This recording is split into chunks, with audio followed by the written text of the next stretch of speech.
Chilli powder అన్ని రకాల వంటలకు పచ్చళ్లకు సరైన chilli powder. No colour no chemicals.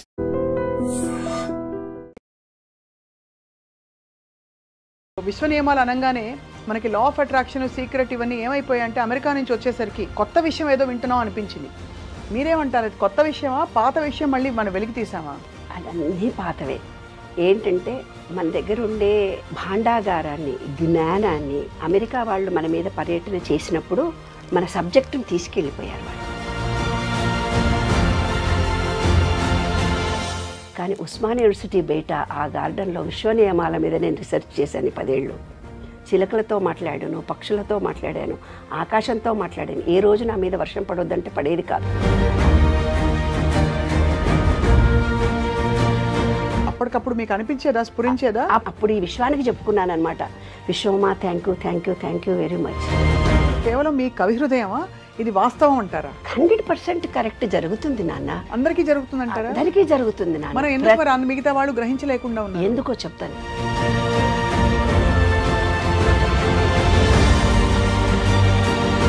ఇలాగే మీరు విశ్వ నియమాలు తెలుసుకున్న క్రమంలో మీరు ఎప్పుడైనా మీకోసం ఏమన్నా కోరుకున్నారా? అమ్మో, సీక్రెట్గా చెప్పేస్తే మా ఇంటికి రేపొద్దున అందరు దొంగలకు చెప్తారే బాబు. అంతే. ఇది అందరికీ వర్తిస్తుందా? కేవలం ఒక ధర్మం, ఒక ప్రాంతం వారికి మాత్రమేనా? క్రిస్టియన్స్ అయినా, ముస్లిమ్స్ అయినా, చర్చికి వెళ్ళే వాళ్ళైనా, కుల మతాలకు అతీతంగా అసలు చిన్న పెద్ద, స్త్రీ పురుష ఏ సంబంధం లేదు.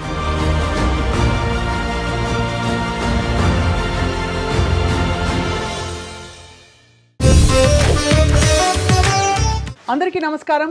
Welcome to this special series exclusively మీ ఐ డ్రీమ్లో విశ్వ నియమాలు. మనిషి శోధన ఎప్పుడు ఎటువైపు ఉంటుంది? తన అత్యున్నత స్థితికి తను చేరుకోవాలనే తపనలోనే గింజుకుంటూ అనేక పరిస్థితులను ఎదుర్కొంటూ సవాళ్ళని సాల్వ్ చేసుకుంటూ ముందుకు వెళ్తూ ఉంటాడు. అదే ఒకలా చూస్తే ఆధ్యాత్మిక పరిశోధన అంటే మన జీవితానికి అర్థం ఏంటి, రహస్యం ఏంటి తెలుసుకునే ప్రయత్నం.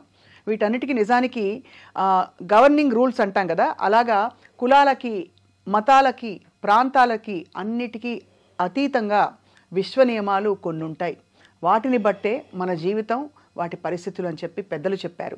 వాటిని అనుభవపూర్వకంగా తెలుసుకోవడమే కాకుండా చక్కగా దాన్ని అందరికీ అర్థమయ్యే రీతిలో అందిస్తున్నారు డాక్టర్ లక్కరాజు నిర్మల గారు.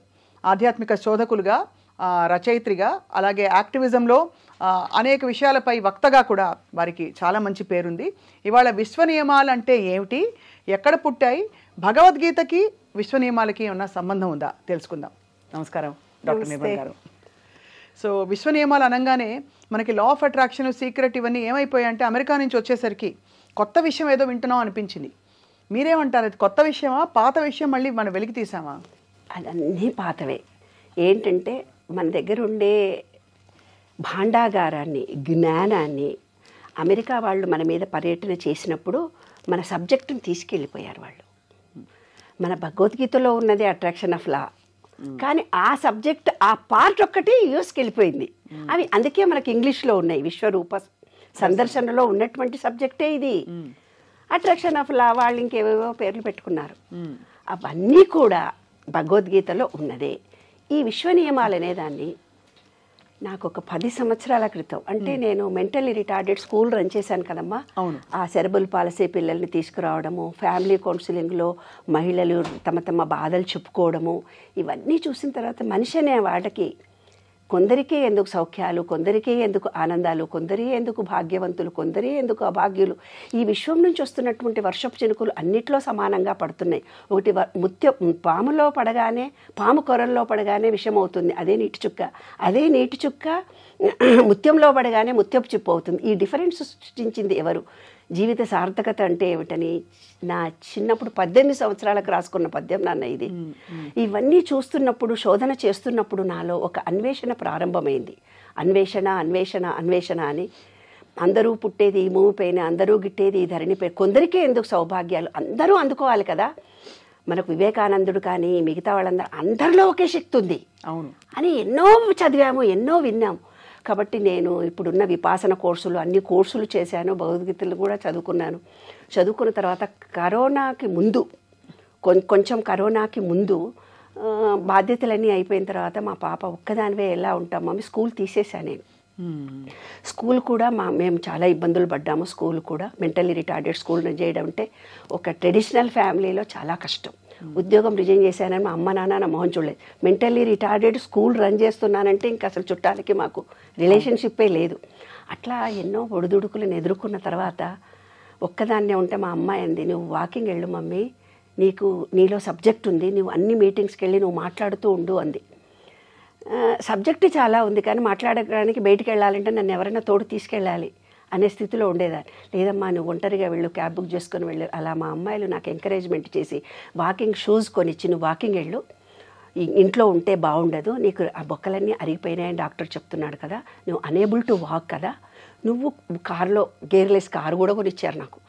కారు డ్రైవింగ్ నేర్చుకోవడం 55 ఏళ్ళకు నేర్చుకున్నాను. నాకు తెలియదు. డ్రైవర్లు అనేవాళ్ళు మేడంకి అయితే రామ్ సార్ ఆమె ఎక్కడెక్కడ పోదామంటుంది, ఇక్కడ పోదామంటుంది, ఆఫీస్ కంటే పోయి వస్తాం కానీ అని అలా అన్నప్పుడు కారు డ్రైవింగ్ కూడా నేను 15 రోజుల్లో నేర్చుకున్నాను. నేర్చుకొని మళ్ళీ నేనే మహిళా దినోత్సవం జరుగుతుంది నాన్న, జయసుధని మీటింగ్కు పిలిచాను చీఫ్ గెస్ట్గా, ఎమ్మెల్యేగా ఉండే అప్పుడు. పిలిస్తే డ్రైవర్ అన్న ఆయన అన్నాడు నాకు ఇంపార్టెంట్ మీటింగ్, నేను ఎన్ఐఎంఏ వెళ్తున్నాను అన్నాడు. డ్రైవర్ అన్నాడు సార్ మేడంకి అయితే కాదు, మహిళా దినోత్సవంలో పెద్ద స్పీచ్ ఇస్తూ నేను చెప్పాను, నేను ఇంత మహిళని ఇంత గొప్ప అంత గొప్ప అని మీకు స్పీచ్ ఇస్తున్నా, ఐ ఆమ్ వేస్ట్ క్యాండిడేట్, మా ఆయన పర్మిషన్ డ్రైవర్ పర్మిషన్ వస్తే నేను మీటింగ్కి వెళ్ళాలి. గవర్నర్ ఆఫీస్లో నాకు ఇవాళ స్పెషల్ మీటింగ్ ఉండింది, అక్కడ నేను స్పీచ్ ఇవ్వాలి కానీ పోలేదు. ఇప్పటి నుంచి నేను చెప్తున్నాను నేనే డ్రైవింగ్ నేర్చుకుంటాను అని అన్నాను. ఒక 15 డేస్లో నేర్చుకున్నాను నాన్న. నేర్చుకున్న తర్వాత రెండో విషయం ఏంటంటే వాకింగ్ వెళ్ళు మమ్మీ అన్నారు మా పిల్లలు అని షూస్ కొనిచ్చి తెచ్చిచ్చింది. యూస్ నుంచి వచ్చి పెద్ద పాప మెల్లగా కార్ డ్రైవ్ చేసుకుంటూ పొద్దున 5:30కి పోవడం మొదలుపెట్టాను ఉస్మానియా యూనివర్సిటీకి. మంచిగా రష్ ఉండదు, చక్కగా ఉంటుంది. మంచిగా 4:30కి వెళ్ళేదాన్ని ఫస్ట్ స్టార్టింగ్లో. అలా ఉస్మానియా యూనివర్సిటీలో నాకు ఎంఎస్సీ ఫిజిక్స్ వస్తే మా వాళ్ళు నన్ను చదివించలేదు, ఇంకా చదువుకునే అవకాశాలు నాకు రాలేదు. కానీ ఉస్మానియా యూనివర్సిటీ బయట ఆ గార్డెన్లో విశ్వ నియమాల మీద నేను రీసెర్చ్ చేశాను 10 ఏళ్ళు. చిలకలతో మాట్లాడాను, పక్షులతో మాట్లాడాను, ఆకాశంతో మాట్లాడాను. ఏ రోజు నా మీద వర్షం పడొద్దంటే పడేది కాదు, పడదు. అక్కడ వాకింగ్లో 200 కిలోమీటర్ల 200 ఎకరాల్లో ఒక అడవి చేశారు. నేనేమో ల్యాండ్స్కేప్ గార్డెన్ చుట్టూ తిరిగేదాన్ని, లోపలికి వెళ్ళేదాన్ని కాదు. అక్కడ గార్డెన్ వాళ్ళందరూ ఏమన్నారంటే మేడం చాలా బాగుంటుంది, మీరు లోపలికి కూడా వెళ్ళొచ్చు అన్నారు. అమ్మో నేను రాను బాబు, అక్కడ గాజులుగిన వేసుకుంటాను, లోపలికి రాను అన్నాను. ఏం కాదు మేడం. సెక్యూరిటీ అటు ఇటు 3 వైపులా 3 సెక్యూరిటీ పోలీసులు ఉంటారు. ఒక ఊరి కుక్క రావడం మొదలుపెట్టాడు నా వెనక, రోజు వచ్చేవాడు. వాడికి ఇంజక్షన్లు తీయరు, వాడేమో మీద పడి ప్రేమిస్తున్నాడు, నన్ను మీద పడి ముద్దు పెట్టు. మామూలుగా కుక్కలు చాలా వెంటబడతాయి కానీ కొంచెం దూరం వచ్చి వాసన చూసి ముద్దు పెట్టుకోనో నా చుట్టూ తిరిగో వెళ్ళిపోతాయి. కానీ వీడు అలా కాదు. నేను ఏ టైంలో 2 గంటలకు వెళ్ళినా వస్తాడు, 6 గంటలకు వెళ్ళినా వెళ్తాడు, 4 గంటలకు వెళ్ళినా వస్తాడు. హారన్ కొట్టగానే బయటకు వచ్చేస్తాడు. నేను కూర్చుంటాడు. 5 కిలోమీటర్లు వెళ్ళినా, 6 కిలోమీటర్లు వెళ్ళినా, 10 కిలోమీటర్లు వెళ్ళినా నాతో తిరుగుతాడు వాడు. అలా తిరుగుతూ నాతో వస్తున్నప్పుడు వాడు నేను కారులో కూర్చున్నాక నేను వెనక్కి చూస్తే ఏడుస్తూ ఉంటాడు. అలా నా వెంట రోజూ పడుతున్నాడు. నేను అనుకున్నాను సెక్యూరిటీ బాగా కొట్టించాను వాడిని, బెదిరించి పంపించేసే నాన్న, నాకు కుక్కల మీద పడితే టీటీ ఇంజక్షన్ తీసుకోకపోతే నాకేమన్నా జబ్బు వస్తుంది. వాడు కొట్టిస్తే వాడు నాకంటే ముందే ఇంటెలిజెంట్, నాకంటే ముందే నేను పోయే దారిలో అక్కడ నిలబడి మళ్ళీ నాతో వచ్చేవాడు. అదొక విచిత్రమైన అనుభూతి. ఫోటోలు వీడియోలు ఉన్నాయి. మా ఫ్రెండ్స్ చాలా, మా అమ్మాయిలు ఏమన్నారు నీకు ప్రియుడు మమ్మీ, పూర్వజన్మలో వాడు నేను వదిలేడు అని అన్నారు. ఈ వాకర్స్ అందరు అన్నారు మేడం మీరు ఆ రోజు విషయంలో ఒక మాట అన్నాను గుర్తుందా, నేను ఒంటరిగా రాలేను అని, నేను ఒక్కదాన్ని వస్తానని, నీకు తోడుగా పంపించాడని. వాడిని కాలభైరవా అని పొద్దుగా పేరు పిలుచుకుంటానన్న. ఏ టైంలో నేను హారన్ కొట్టినా వస్తాడు. నేను 2 నెలలు 10 రోజులు మా అమ్మాయి వాళ్ళ ఇంట్లో ఉండి నేను వెళ్ళకపోతే కన్నీళ్లు పెట్టుకొని ఏడ్చి మారాన్ చేస్తాడు. నేను కారులో వెళ్ళిన తర్వాత కళ్ళ నీళ్ళు పెట్టుకొని అలా నేను కారులో నుంచి చూస్తుంటే కనిపిస్తాడు అలా ఏడు. ఇదంతా మీరు అప్పటికప్పుడు మీకు అనిపించేదా, స్ఫురించేదా? అప్పుడు నుంచి కాలభైరవ అని అప్పుడు ఈ విశ్వానికి చెప్పుకున్నాను అనమాట. విశ్వమా థ్యాంక్ యూ వెరీ మచ్, ఎంత గొప్ప మనిషి. మా ఆయన అంటాడు వర్షాకాలంలో ఎందుకేని వెళ్తున్నావు, వర్షంలో తడిసిపోయి వస్తావు, అందరూ ఇండ్లలో ఉంటే నువ్వు ఎందుకు వెళ్ళావు. నేను పడొద్దనుకున్నా పడలేదండి. నేను 15 ఏళ్ల నుంచి వాకింగ్ వెళ్తున్నా, ఒక్కరోజు వర్షం పడదండి. రీసెంట్గా ఒక 2 months క్రితం యూఎస్ నుంచి వచ్చినాక నా కాళ్ళు నొప్పులే, అనేబుల్ టు వాక్. అయితే నాకు ఎవరైనా తోడుంటే వెళ్తే బాగుండంటే మా ఆయన ఏమండి కొంచెం నాకు ఉందండి, వస్తానులే అని ఏదో నా మీద దయ తెలిసి ఆయన వచ్చి ఇద్దరం వాకింగ్ వెళ్తున్నాం. వర్షం పడుతుంది వర్షం పడితే తడిసిపోతే దబదబ నడువు అంటున్నాడు. అరే వర్షం పడదని నేను చెప్తుంటే మీరు పడుతుందంటారేంటి, మేము కారులో కూర్చున్నాక పడ్డది. అలా యుఎస్ వెళ్ళేటప్పుడు కూడా చాలా ఎండగా ఉంది. చిన్నజీయర్ స్వామిది ఒకటి ఆంజనేయ స్వామి కట్టారు కదా, అక్కడికి మా బావగారి పిల్లలు మమ్మల్ని తీసుకొని పోతే చాలా ఎండగా ఉంది. మా వారు మా ఇద్దరు కలిసి జోక్ చేశారు. జోక్ చేసి మీరు విశ్వంతో మాట్లాడతారు కదా, మాట్లాడి ఎండ రాకుండా చూడండి అని. అనంత విశ్వమా కొంచెం మబ్బులు రావాలి, ఒక్క 10 నిమిషాలు మాకు ప్లీజ్ అని అన్నాను నాన్న. అనేసరికి 10 నిమిషాల్లో మబ్బులు వచ్చేసాయి. యుఎస్ వెళ్ళిన తర్వాత యుఎస్లో వాక్ చేస్తున్నాను. అలాంటి అనుభవాలు కోట్లు ఉన్నాయి నా దగ్గర ఇక్కడ చెప్పడానికి. అంటే ఏదంటే జరుగుతుంది నాన్న. సో ఇది ఈ కాలభైరవ సంఘటన నుంచి మొదలైందా మీకు? అంతఃపురం 10 ఏళ్ల నుంచి నాకు వర్షం పడదని నేను చెప్పాను కదా. చిలుకలతో మాట్లాడతాను, పక్షులతో మాట్లాడతాను, ఆకులతో మాట్లాడతాను, ప్రతి జీవితో నేను మమేకమైపోతాను. అది కూడా అంటే స్పందిస్తున్నట్టు మాట్లాడుతున్నట్టు మీకు స్ఫురణ కలిగి మాట్లాడుతుంది. ఒక వృక్షాలతో మనం మాట్లాడుతున్నప్పుడు నాన్న ఒక చల్లగాలి వచ్చి కౌగిలించుకుంటుంది. అసలు మన హృదయంలో ఆ లేత కిరణాలు, నిన్నెవరో కేసు వచ్చారో చూడమని అక్కడ కూర్చోగానే ఆ అమ్మాయితో నేను మాట్లాడుతుంటే మా ఇంటి చుట్టూ ఇట్లా తొట్లల్లో ఉన్న చెట్లన్నీ ఇలా కదిలిపోతున్నాయి. నా హృదయం పులకరించిపోయింది. అలా చెట్లు కౌగిలించుకుంటాయి, నన్ను ముద్దు పెట్టుకుంటాయి, మళ్ళీ నాతో మాట్లాడుతాయి. అయితే యుఎస్ వెళ్ళాను. యుఎస్ వెళ్ళిన తర్వాత నాకు గ్రీనరీ బాగా ఎక్కువ ఇష్టం కదా, ఐ లవ్ గ్రీనరీ. అయితే నాకు చేత కాకపోయి బెడ్ మీద ఉన్నా సరే కారులో వెళ్ళి కాసేపు కూర్చొని వచ్చేది అలవాటు అయిపోయింది నాకు. అలా 4:30, 5:30, 6:30, 7:30 కంపల్సరీ వెళ్ళాలి. మరీ చలికాలం మంచు పడుతున్న టైంలో నా బాడీ రెసిస్టెంట్ చేయదు కాబట్టి ఈవినింగ్ వెళ్తాను. ఈవినింగ్ కనీసం కూర్చొనన్నా వస్తాను. అప్పుడు యూఎస్ వెళ్ళేటప్పుడు ఏం జరిగింది, యూఎస్ వెళ్ళాను. యూఎస్ వెళ్ళిన తర్వాత కాలులో తిరుగుతుంటే మా అల్లుడు వచ్చి, ఆంటీ అది ఏంటనుకున్నారు, మెయిన్ రోడ్డు, ఇదేమి ఇండియా అనుకున్నారా, మెయిన్ రోడ్డు 110 స్పీడ్లో పోతుంటుంది, అది వాకింగ్ ప్లేస్ కాదు, కాలనీలోనే మీరు తిరగాలి అన్నాడు. అబ్బా ఇంత మంచి గ్రీనరీలో నేను తిరగాలి అనుకున్నాను అన్నాను. అంతే. ఆ 2వ రోజు నేను వాకింగ్ వెళ్తే ఒక బోర్డు పెట్టారు, ఇది రోడ్డు రిపేర్లు ఉంది, వాకింగ్ చేసుకోవచ్చు. అందరూ ట్రెమెండస్గా ఆశ్చర్యపోయారు. అదేంటమ్మా అంటే అవునండి అని. అలా యద్భావం తద్భవతి. అలాగ అయిన తర్వాత ఏమైంది, అలా వాకింగ్ వెళ్ళిపోయిన తర్వాత ఉస్మానియా యూనివర్సిటీలో అయితే 2 కిలోమీటర్లు నడిచి నేను కూర్చుంటానే, ఇక్కడ కూర్చోవడానికి నాకేం లేదు, రేపటి నుంచి రాను విశ్వమా అనుకొని వచ్చేసాను. నెక్స్ట్ డే సోఫాలు వేశారు, కుర్చీలు వేశారు నా గురించి. ఎంత ఆశ్చర్యం అసలు. ఆ సోఫాలు, ఇరిగిపోయిన సోఫాలన్నీ పడేసి దాంట్లో ఒక కుర్చీ చాలా బాగుంది. నా పుస్తకంలో నేను ఆ కుర్చీని కూడా నేను విజన్లో చూపిస్తాను, ఆ కుర్చీని కూడా. అయితే ఆ కుర్చీలో నేను కూర్చొని రోజు వాకింగ్ చేసి వచ్చేసేదాన్ని అనమాట. ఇదిగో ఈ కుర్చీ. అబ్బా అద్భుతం. ఆ కుక్క వీడియోలు కూడా నా దాంట్లో చాలా ఉన్నాయి. మా ఫ్రెండ్స్ చాలామంది నాతో వచ్చేసి టెస్ట్ చేసేవాళ్ళు అనమాట. ఇట్లా కుర్చీ ఉంది చూసారా? చూశాను. అట్లా ఆ కుర్చీ. అయితే రిటర్న్ జర్నీ వచ్చేటప్పుడు మళ్ళీ ఇంకా రేపు వెళ్ళిపోతున్నాను, ఇవాళే లాస్ట్ అంటున్నా, ఒక చెత్తబుట్టవాడు వచ్చి ట్రాక్ చేసుకొని ఆ కుర్చీ నా కళ్ళ ముందే తీసుకొని వెళ్ళిపోయాడు.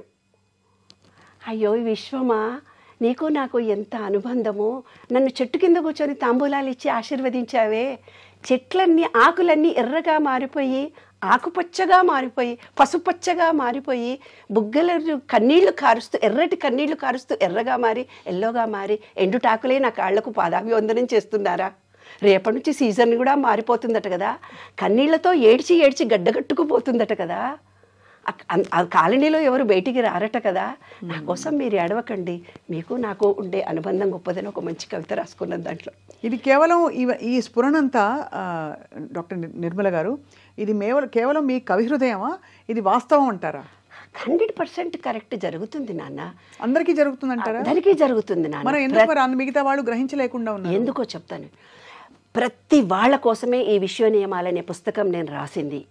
భగవద్గీత ఎంత గొప్పదో, భగవద్గీత గొప్పది చదవండి అంటే నాలాంటి ఆమెకి అర్థం కాదు. ఎందుకు అర్థం కాదు? మనకు సంస్కృతం రాదు. ఈ జనరేషన్లో అసలే తెలుగే రాదంటే సంస్కృతం ఏమొస్తుంది? భగవద్గీత దగ్గరికి మనం వెళ్ళరు. కాబట్టి అతి సులభంగా తెలుగులో ఇంగ్లీష్ టర్మినాలజీలో విశ్వరూప సందర్శనలో చెప్పిన ప్రతిదీ కూడా విశ్వ నియమాల్లో టర్మ్స్ అండ్ కండిషన్స్. ఇవాళ 2000 ఫోన్లు వచ్చినాయి మీ మీడియా ద్వారానే. నాకు ఈ కష్టాలు ఉన్నాయి, ఆ కష్టాలు ఉన్నాయి, మాకు ఈ బాధలు ఉన్నాయి, ఫైనాన్స్ ప్రాబ్లమ్స్ ఉన్నాయి, నాకు పిల్లలు పుట్టడం లేదు, పెళ్ళిళ్ళు కావటం, ఒకడైతే నాకు పెళ్ళాం దగ్గరికి పోతే భయం వేస్తుంది, నేను ఫెయిల్యూర్ అయ్యాను ఒక అమ్మాయి దగ్గర అని. అలా జీవితంలో పిల్లలు పుట్టలేదనే వాళ్ళు, కష్టాలు ఉన్నాయనే వాళ్ళు, కన్నీళ్ళు ఉన్నాయి, బాధలు అందరికీ ఈ మీడియా ద్వారానే చెప్తున్నాను నాన్న. ఎందుకంటే ఈ 45 ఏళ్ళు నేను ఎన్నో కేసులు యూఎస్లో 2000 కేసులు చేశాను. ఒక అమ్మాయికి ప్రెగ్నెన్సీ 9 నెలలు, అమ్మ మీరు కౌన్సిలింగ్ చేస్తారు కదా, మా అమ్మాయి డిప్రెషన్లోకి వెళ్ళిపోయింది అని చెప్పాడు ఒక ఫాదర్ ఫోన్ చేసి. చెయ్యి పైకి వచ్చిందట, పిండకి ఎందుకు ఉందట, తల్లో బిడ్డ ఇద్దరే ఉంటారట, పిల్ల డిప్రెషన్లోకి వెళ్ళిపోయింది, ప్లీజ్ అన్నాడు. నేను పరిగెత్తుకుంటూ వెళ్ళిపోయి ఆ అమ్మాయిని అడిగా, ఎరా నాన్న నీకు నా మీద నమ్మకం ఉందా అని అడిగా. అంటే నమ్మకం ఉంది, లలితా పారాయణము విష్ణు మెడిటేషన్ చేయిస్తున్నారు కదా అని. అయితే విను, ఆ టయానికి కాలో చెయ్యో అడ్డమో నిలువో ఉంది, దాని గురించి నీవు ఎందుకు ఆలోచిస్తావే, నన్ను నమ్మేవా లేదా, ఐ బిలీవ్ ఆంటీ అని. చూడు కరెక్ట్, నువ్వు లలితా పారాయణం పెట్టుకొని వాకింగ్ చేయి, దాన్ని వేడి నీళ్ళు కాచి ధనియాల కషాయం కాచి నెయ్యి వేసి 3 సార్లు అమ్మాయికి ఇవ్వండి, రేపు పొద్దున నార్మల్ డెలివరీ అవుతుంది. ఏంటి ఊరికే భయం అంటారమ్మా అన్నాను. అంతే, నార్మల్ డెలివరీ అయింది. కాలనీ వాళ్ళు వచ్చి నా కాళ్ళు మొక్కుతున్నారు, నువ్వేం చేసావా అంటే ఏం చేయలేదు. ఆ అమ్మాయి తనకు తానే నమ్మకం బిలీవ్ ఏర్పరచుకుంది, ఆ పిండం తిరిగింది, నార్మల్ డెలివరీ అయింది. కాబట్టి మనం పాజిటివ్ ఎనర్జీని ఒకళ్ళకి ఇవ్వచ్చు.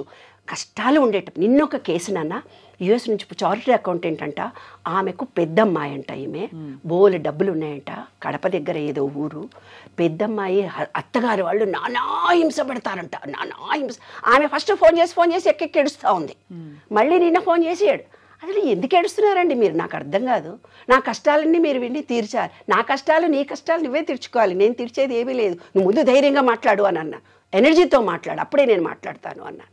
అంటే ఆ అమ్మాయి ఒక ఆవిడ కాస్త కాన్ఫిడెన్స్తో, ఒక నిజం చెప్తున్నా నాన్న, మీడియా తరఫున చెప్తున్నా, 1000 ఫోన్లు వస్తే నేను చెయ్యలేక మా అమ్మాయి మా ఆయన ఒక మాట అన్నారు, 500 రూపాయలు ఫోన్ చేస్తే మాట్లాడు, నీ పర్సనల్ వస్తానంటే 1000 రూపాయలు అని చెప్పి ఎవరు రారు మమ్మీ నీ దగ్గరికి అని అన్నారు. అదే నేను ప్లే చేస్తున్నాను. నిజానికి నేను ప్రతి సబ్జెక్టు సమాజానికి ఇవ్వడానికే నేను ఉన్నాను. ఈ 45 ఏళ్ళు ఫ్రీ సర్వీసే నేను చేశాను, ఫ్రీగానే కౌన్సిలింగ్ చేశాను, ఎవరి దగ్గర ₹1 తీసుకోలేదు. ఈ విషయం నాకేం కావాలో నా టయానికి ఇస్తూనే ఉంది. కాబట్టి ఎవ్వరూ నాకు ఫోన్ చేయకండి. మీకేమన్నా ఉంటే మీరు ఇప్పుడు మాట్లాడిన దాంట్లో క్రింద మీకు టెస్ట్లో వస్తే మీరు నెక్స్ట్ షూటింగ్లో మీరు మాట్లాడండి, వాళ్ళకి మనం సమాధానాలు ఇద్దాం.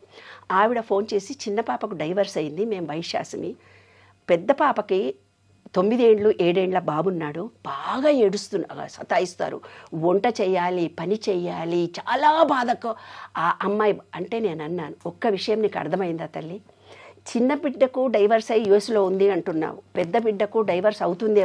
ఆ పిల్లకు చిన్న బిడ్డ అంటే చాలా ఇష్టం, చెల్లెలకి ఇలా జరిగిందని ఆ అమ్మాయి న్యూనతాభావంతో బాధపడుతూ ఉంది. ఆమెకుండే సమస్య ఇవన్నీ. కానీ తల్లిగా నీవు కాన్ఫిడెన్స్ ఇవ్వాల్సిన టైంలో ఉద్యోగాలు ఇడిచిపెట్టి రావే, ఆ పిచ్చి పొగడుతోటి ఎందుకే, మైండ్ చేంజ్ చేసుకోనమ్మా. నా అమ్మాయిని మైండ్ చేంజ్ చేసుకుంటే లైఫ్, అదే విశ్వ నియమాలు. మైండ్ చేంజ్ చేసుకోవాలన్నది అంటే మన ఆలోచనని బట్టి నెగటివిటీ నుంచి పాజిటివిటీ వైపు వెళ్ళాలని మీ యొక్క ప్రతిపాదన. అంటే అది మీకు నిరూపితమైంది అనేక సందర్భాల్లో, మీరు ఇతరులకు సహాయపడినప్పుడు కూడా నిరూపితమైంది. చాలా చాలా గొప్పగా ఉంది, సైంటిఫిక్గా ఉంది ఇది నిర్మల గారు. ఏదనుకుంటే జరుగుతుంది. ఒక 10 రూపాయలు ఎలా అనుకోవాలి ఫస్ట్ చెప్తా. దానికి 12 సూత్రాలు ఉంటాయి నాన్న. 12 సూత్రాల్లో మొట్టమొదటిది, ఈ విశ్వం అనేది అంటే ఏమిటి అనుకుంటే, అది అన్ని ఇంగ్లీష్ టర్మినాలజీ ఉంది. నేను కూడా ఖచ్చితంగా ఆ వాటిని కరెక్ట్గా పలకలేకపోవచ్చు, కానీ నేను ఒక్కొక్కటి చెప్తూ వస్తాను. పూర్తిగా కేవలం ఒక్కొక్క నియమం తాలూకు ఇంట్రొడక్షన్ లో చెప్దాం. రాబోయే ఎపిసోడ్స్ లో మనం దాన్ని విపులంగా డిస్కస్ చేద్దాం. ఏం లేదు, ఈ విశ్వము అంటే పంచభూతాలతో నిర్మితమైందని భగవద్గీతలో చెప్పింది, నేనేం స్వయంగా చెప్పట్లేదు. మన శరీరంలో పంచభూతాలు, నాడులు అని. ఆ కాలంలో సంస్కృతం టెర్మినాలజీలో మూలాధారము, స్వాదిష్టము, మణిపూరకము, విక్రము అని పేర్లు పెట్టారు. అప్పుడు మీరు సెల్ ఫోన్లో ఐఫై, నెట్ ఏవేవో చెప్తుంటారు, డెస్క్ అంటుంటారు, ఏవో పేర్లు చెప్తారు కదా. ఆ కాలంలో సంస్కృతం పేర్లు ఇవి, ఈ కాలంలో మీ ఇంగ్లీష్ పేర్లు ఇవి, అంతే తేడా. టర్మినాలజీ ఏం తయారైందో, విశ్వము అంటే ఏంది, విష్ణు సహస్రనామాల్లో విష్ణు సృష్టికారో భూత భవ్య భవత్ ప్రభు భూతాత్మ భూత భావన భూతాత్మ పరమాత్మ చ ముక్తానాం పరమాంగతి అంటే విశ్వం మొత్తం వ్యాపించి ఉన్నాడు, ఆయననే నారాయణుడు. ఇంకొక చిన్న ఉదాహరణ చెప్పే మనం, విశ్వంలో పంచభూతాలు బయట ఉన్నాయి, మనలో కూడా పంచభూతాలు. ఒక ఉదాహరణ చెప్తాను అందరికీ అర్థమయ్యేటట్టుగా. మీరెవ్వరూ కష్టపడాల్సిన అవసరం లేదు, బాధపడాల్సిన అవసరం లేదు. మీకున్న ప్రాబ్లమ్స్ మొత్తం నేను గ్యారెంటీ ఇస్తున్నా. విశ్వరూప సందర్శన, ఇది విశ్వ నియమాలను పూర్తిగా అర్థం చేసుకొని మీలో ఎనర్జీ లెవెల్స్ని పెంచుకోండి. హ్యాపీగా, ఆనందంగా, సంతోషంగా ఉండొచ్చు. ఎనర్జీ లెవెల్స్ అంటే ఎలా ఉండాలి అంటే, మా అమ్మాయి అంటుంది, నువ్వు స్పీడ్గా మాట్లాడతావు మమ్మీ వీడియోలో, కాస్త మెల్లిగా మాట్లాడొచ్చు కదా అని. అంటే వినండి, నేను అదేంటంటే బుధ అంటే ఏంది గాలి అంటే ఏంది స్పీడ్ ఎక్కువ, కాబట్టి నా మాట స్పీడ్గా వస్తుంది అంతే నాన్న, అంతకంటే ఇంకేం లేదు. అందులో ప్రేమతో నిండింది, స్పందనతో నిండింది, కాబట్టి ఇన్ని వేల హృదయాలని టచ్ చేయగలుగుతున్నాను. అవును, ఎస్. కాబట్టి విశ్వ నియమాలు మీ ప్రతిపాదన ఏమిటి? అందరూ తెలుసుకుని వాళ్ళకి వాళ్ళు ఆనందమయమైన జీవితాన్ని ఏర్పరచుకోవాలనా? ఎస్. ఎందుకంటే అన్నీ మనకి ఇప్పుడు భగవంతుడే సాక్షాత్కరిస్తే విశ్వ నియమాల పూర్తిగా ఆకలింపు చేసుకోవడం అంటే భగవద్ దర్శనమే కదా ఇంచుమించది. అలాంటి దర్శనం జరిగాక ఇంకేది కోరేది, ఇంకా ఏది బూడిది ఇచ్చేవాడిని అంటే అంత మాయా మోహము.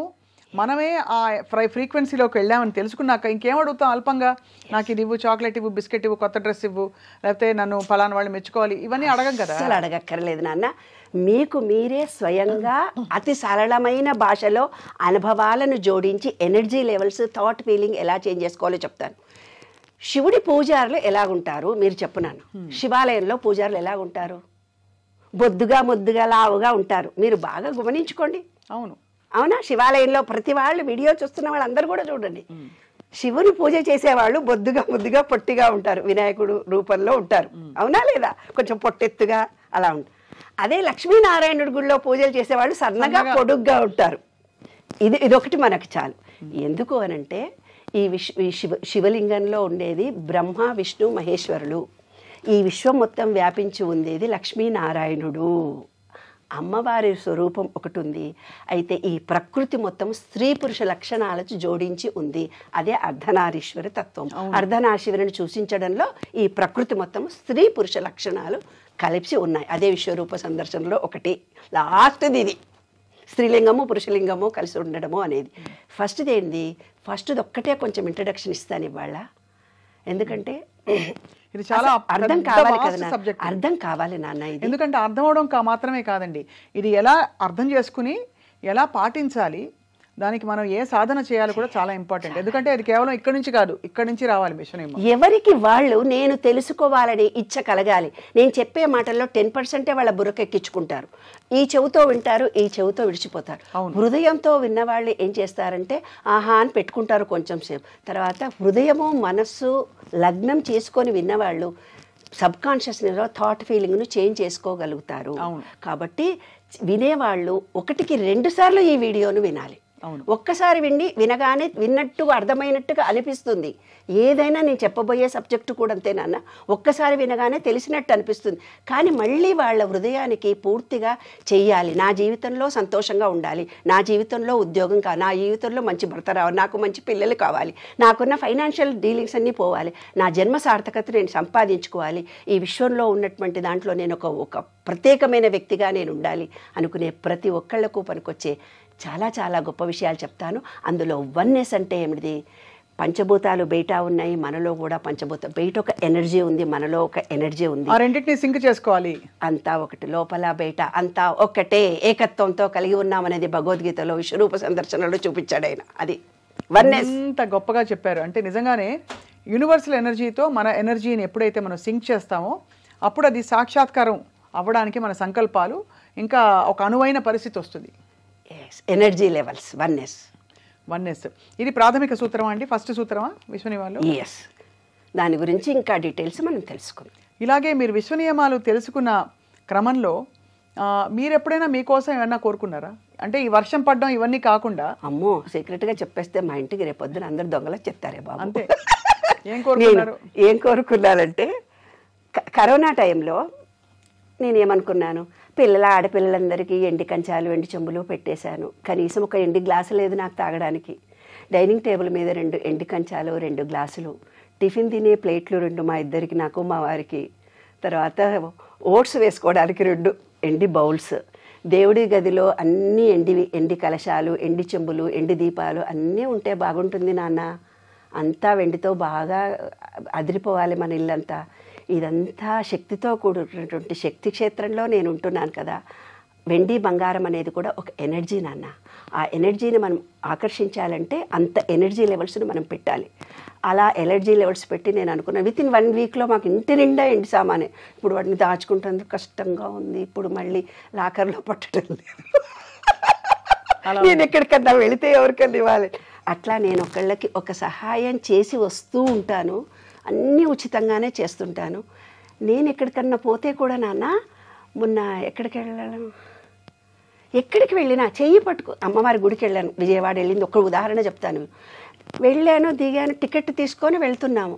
అబ్బా నేను నడవలేను, కుంటుకుంటూ పోతుంటే నీలాంటి ఒక అమ్మాయి నా చెయ్యి పట్టుకొని సెక్యూరిటీ గారు దేవుడి దగ్గర దర్శనం చేయించి ప్రసాదాలు ఇప్పించి కుంకుమ ఇప్పించి మళ్ళీ తీసుకొచ్చి నన్ను కుర్చీలో కూర్చుని పెట్టింది. నేను ఎప్పుడు దేవుడి దగ్గరికి వచ్చి నీ దేవుడి దర్శనానికి వస్తాను నేను అడగను, నీకు ఇష్టమైతే నన్ను పిలుస్తావు, ఏ గుడికి రమ్మంటే ఆ గుడికి.